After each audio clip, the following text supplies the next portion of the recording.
Hello my dear lovely people. తెలంగాణలో Bathukamma festival అవుతుంటే మేము మాత్రం ఎగ్జామ్స్కి చదువుతున్నాము. ఈ ఎగ్జామ్స్ మాత్రం కరెక్ట్గా పండుగ టైంలోనే పెడతారు. ఫాస్ట్ క్లాస్కి వెళ్దామన్నా 2-3 సబ్జెక్టులు కావు, 11 సబ్జెక్టులు. అవి అయిపోయేసరికి మాకు దసరా అయిపోయి దీపావళి కూడా వస్తుంది. సో ఇంకా మేము చికెన్ వండుకుందామని ప్లాన్ చేసుకున్నాము. ఎప్పుడైనా రూమ్లో వండుకునే వాళ్ళం, కానీ రూమ్లో వండితే అంత టేస్ట్ రావట్లేదు అనేసి మెస్లో వండుకుందామని స్టార్ట్ అయిపోయినాము. మహారాష్ట్రలో బ్లాక్ మసాలా వేసి చికెన్ చేస్తారు. సో అది మాకు అంత టేస్ట్ అనిపించదు. సో ఇంకా మేము ఇంటి దగ్గర నుంచి తెచ్చుకున్న మసాలాలే తీసుకొని మెస్కి వెళ్ళిపోయాము. ఆ బౌల్ని తెచ్చుకుందాం అనుకుంటారా? అంటే లాస్ట్కి వండినాక తీసుకోవడానికి తెచ్చుకున్న ఆ బౌల్ని.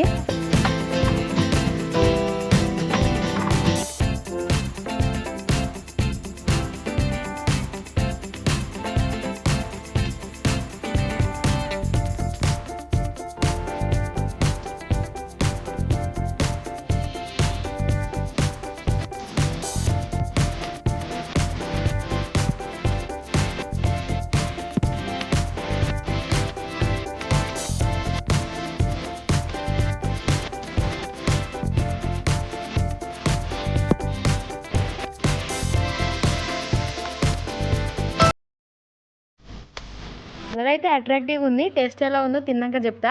Like, share and subscribe to our channel. So that's it for today. Bye.